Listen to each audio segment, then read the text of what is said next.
চলো সবাই হাই করে দাও। হাই বন্ধুরা, দিদি বলে এসো এসো এসো এসো। এই যে ঠাকুর ঘর, এই যে শুরু আমাদের বাড়ি শুরু। এবার বিয়ে, এখানে এ বাড়িতে বিয়ে না, প্রদীপ করছে, জানি না কি করছে। কি করছো বড় মেয়ে?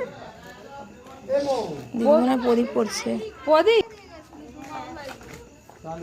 তো এত বড় বড় কেন? 28টা তো ছোট ছোট, সাতটা ছোট ছোট করে তুই। ও ঠিক আছে। হ্যাঁ 7টা, হ্যাঁ 7টা, 7 পাকে 7টা।